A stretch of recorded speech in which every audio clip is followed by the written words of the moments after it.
Hello and welcome to another God is a Geek Let's Play video. And this time we're having another look at BioShock Infinite. This is the first piece of DLC. This is Burial at Sea Episode 1.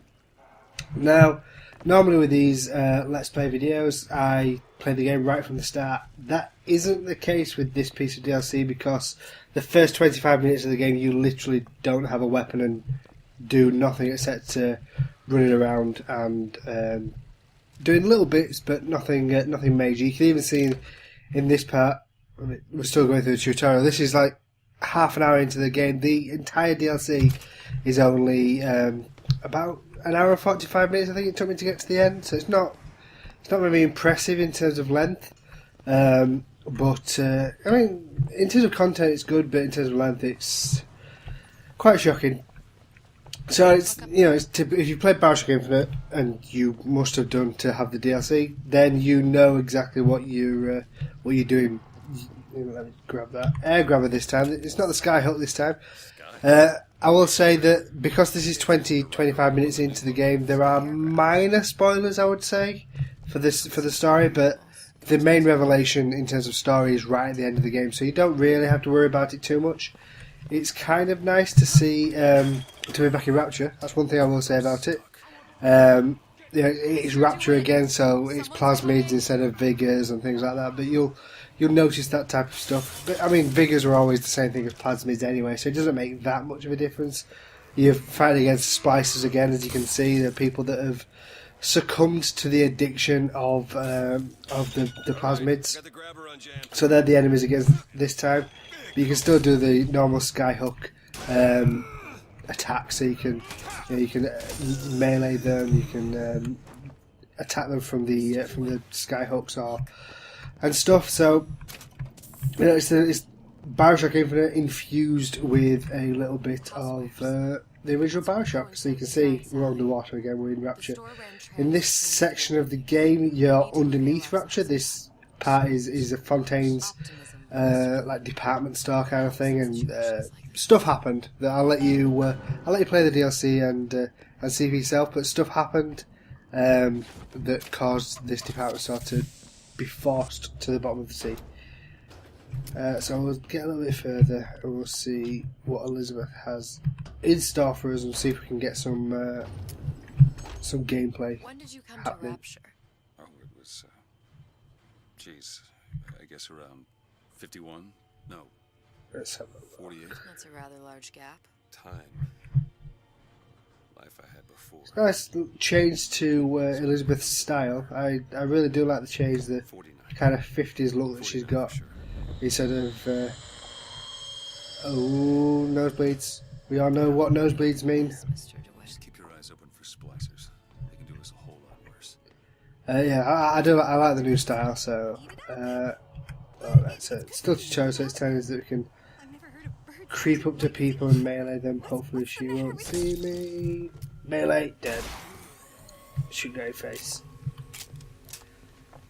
This first part of the game as well is very reminiscent of the first BioShock, not just because of the location, which obviously is reminiscent of the original BioShock, but as well because you will spend a lot of it looking for ammo, at least in this first part. I'm out of ammo already.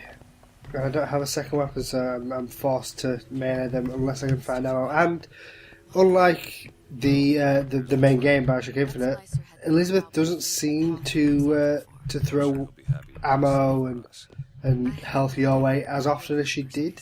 I mean, she'll still do it, and every so often you'll see the option pop up to catch stuff, but it doesn't seem to happen half as regular as it did in the main game. So I'll buy some more so that we've got something to go with.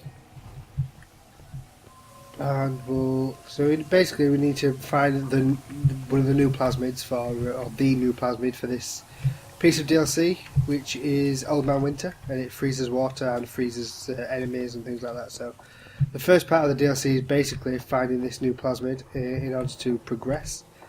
And once you're through there to the tram, there's another section, but as I said before, it's not too long. Bit of slowdown there.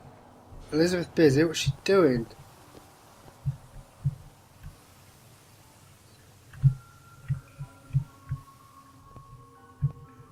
Well, let's go around here and pick some money up and loot some stuff. There's a lot of looting involved. It's a typical BioShock game. A lot of looting. Yeah, some money. Is she still busy? Ugh. Want to look at it? Ice rink. Be good Yeah. at places any to look for our new friend. Says it's on Yeah, top. looking at it, looking. Come on. Lockpick. Damn things. There we Let go. me see that. So you can still do the normal stuff with Elizabeth. I could turn Story is, you know, she will refer to things from the original game. Booker doesn't seem to remember that stuff. Our frozen For reasons that are kind of explained at the end of the DLC, but it does obviously leave you on a cliffhanger because it wants you to buy the second piece of DLC, the episode 2 of Burial at Sea. Fontaine? Oh, there's some more people. All in the same Yeah, boat. let's see if we can Want a sneak taste up of to some the high-class food. and smack that back head without many of them noticing. There we go. How many can we take down? Keep quiet. Maybe you can get the drop.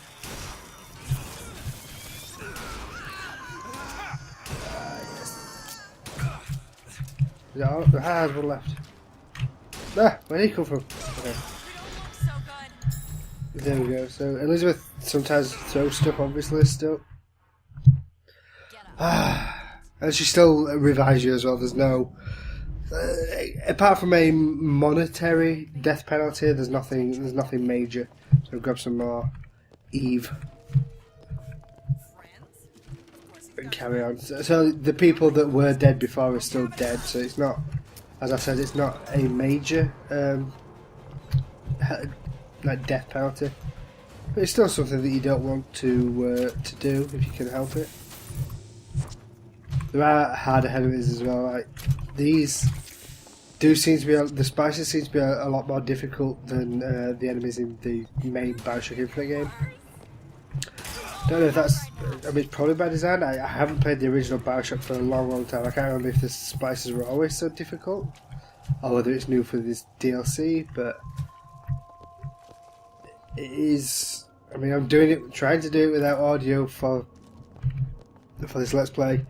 Not being able to hear them sneak up on me is a detriment. So I'm trying to do my best, but it's not working out.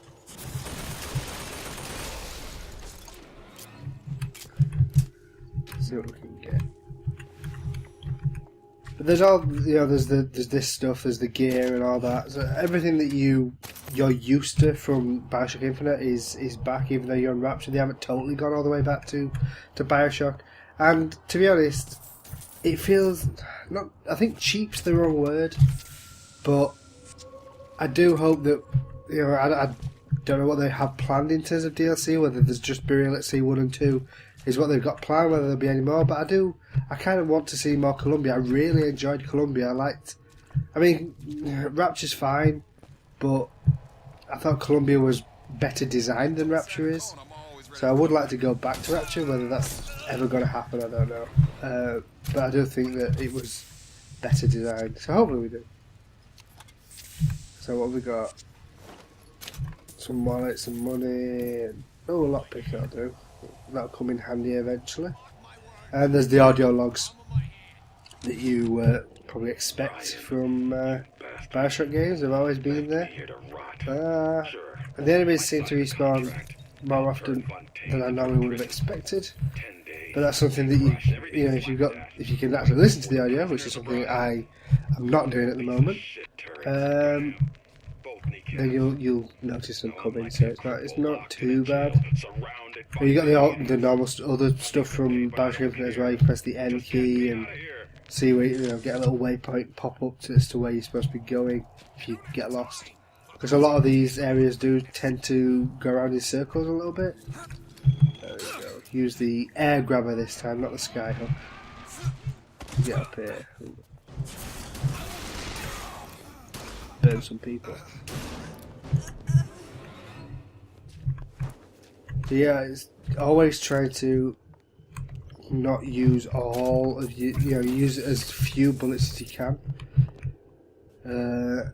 Just because, especially like I said, in this first part of the game, the ammo is few and far between. Eventually, you get enough money through, well, if you're like me and walk around the game looting every person and everything that you can find, you'll eventually find that you have enough money to just go to the Circus of Value vending machines and just buy all the ammo that you want. But there's not much ammo lying around, which is how I remember the first BioShock being, but not how I remember BioShock Infinite being. There's the thing there. There we go. Tactics. Saw the oil on the floor, burnt it to shreds. Let's move around it. Where's it want us to go? Through here. So there are things that you can do, the little side bits. I mean, obviously, as you can see, the waypoint wants me to go through that door, but if I wanted to go through here, there's probably some, audio logs, and there are the kinetoscope things, stuff like that. So have a look. There's achievements associated with picking them up, as there was in the main game, as there was with the Cache in the Clouds DLC as well. So there's side little bits that you can do if you want, but if you just want the story, you just keep pushing forward. They don't even seem safe. But that's BioShock Infinite, the Episode 1 DLC for Burial at Sea.